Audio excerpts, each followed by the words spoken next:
Green chicken chops ಮಾಡೋಣ ಅನ್ಕೊಂಡಿದೀವಿ. ಈಗ ಅರ್ಧ ಕೆಜಿ ಚಿಕನ್ನ ತೊಳೆದು ತೆಗ್ದಿಟ್ಟಿದ್ದೀನಿ. ಅದಕ್ಕೆ ಅರಿಶಿನ ಪುಡಿ, ಮೆಣಸಿನ ಪುಡಿ, ಜೀರಿಗೆ ಪೌಡರು, ಖಾರದ ಪೌಡರು, ಉಪ್ಪು ಅದನ್ನ ಹಾಕಿ ಮಿಕ್ಸ್ ಮಾಡಿಬಿಟ್ಟು 120 ಮಿನಿಟ್ಸ್ ಬೇಕಾಗಿರೋ ಇಂಗ್ರೀಡಿಯೆಂಟ್ಸು: ಕೊತ್ತಂಬರಿ ಸೊಪ್ಪು, ಪುದೀನ ಸೊಪ್ಪು, ಬೆಳ್ಳುಳ್ಳಿ, ಶುಂಠಿ, ಹಸಿರು ಮೆಣಸಿನ್ಕಾಯಿ, ಕಟ್ ಮಾಡಿಕೊಂಡಿರೋ ಟೊಮೊಟೊ, ಈರುಳ್ಳಿ, ಇದು 4 ಲವಂಗ, 1 ಇಂಚಷ್ಟು ಚಕ್ಕೆ. ಈಗ ಚಾಪ್ಸ್ಗೆ ರುಬ್ಬೋದಕ್ಕೆ ಕೊತ್ತಂಬರಿ, ಪುದೀನ, ಸ್ವಲ್ಪ ಕರ್ಬೇವಿನ ಸೊಪ್ಪು, ಶುಂಠಿ ಸ್ವಲ್ಪ, ಬೆಳ್ಳುಳ್ಳಿ, 1 ಇಂಚಷ್ಟು ಚಕ್ಕೆ ಮತ್ತು ಲವಂಗ, ಹಸಿರು ಮೆಣಸಿನ್ಕಾಯಿ. ಚಿಕನ್ ಚಾಪ್ಸ್ ಮಾಡೋಕ್ಕೆ ಈಗ ಒಂದು ಪಾತ್ರೆ ಇಟ್ಕೊಂಡಿದ್ದೀನಿ. ಅದರಲ್ಲಿ 3 ರಿಂದ 4 ಸ್ಪೂನ್ ಎಣ್ಣೆ ಹಾಕೊಳ್ಳೋಣ.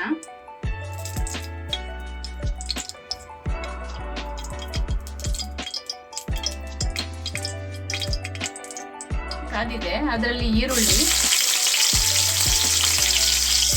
1-2-3 ಅಷ್ಟಷ್ಟು ಜಜ್ಜಿಟ್ಕೊಂಡಿರೋ ಬೆಳ್ಳುಳ್ಳಿ ಹಾಕಿದ್ದೀನಿ. ಟೊಮೊಟೊ ಇದು ಸ್ವಲ್ಪ ಬ್ರೌನ್ ಕಲರ್ ಆದಮೇಲೆ ಸ್ವಲ್ಪ ಉಪ್ಪು ಹಾಕ್ಕೊಳ್ತಾ ಇದ್ದೀನಿ.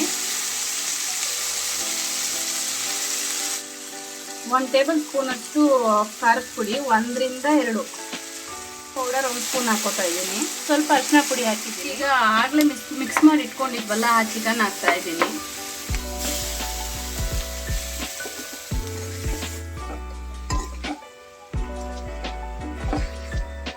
ಸ್ವಲ್ಪ ಹಾಕಿ ಚಿಕನ್ ಮಸಾಲ ಆ್ಯಡ್ ಮಾಡ್ತಾ ಇದ್ದೀನಿ. ಈಗ ಚಿಕನ್ ಹಾಕಿದ್ಮೇಲೆ ಒಂದು 10 ರಿಂದ 15 ನಿಮಿಷ ಆದಮೇಲೆ ನೀರೆಲ್ಲ ಸುಂಡಿ ಈ ರೀತಿ ಎಣ್ಣೆ ಕಾಣಿಸುತ್ತೆ ನೋಡಿ. ನೀರೆಲ್ಲ ಸುಂಡಿದೆ. ಈಗ ಇದಕ್ಕೆ ನಾವು ಅವಾಗಲೇ ಏನು ರುಬ್ಬಿಟ್ಕೊಂಡಿದ್ವಲ್ಲ ಅದನ್ನ ಮಿಕ್ಸ್ ಮಾಡ್ತಾ ಇದ್ದೀನಿ.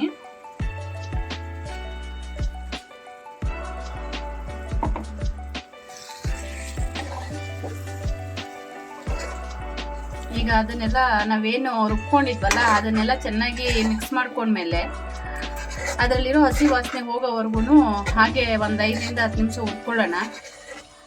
ಇದು ಹಸಿ ವಾಸನೆ ಹೋದ್ಮೇಲೆ ನಮ್ಗೆ ಎಷ್ಟು ನೀರಿನ ಅಂಶ ಬೇಕಾಗುತ್ತೆ ಅದನ್ನು ಸೇರಿಸ್ಕೊಳ್ಳೋಣ.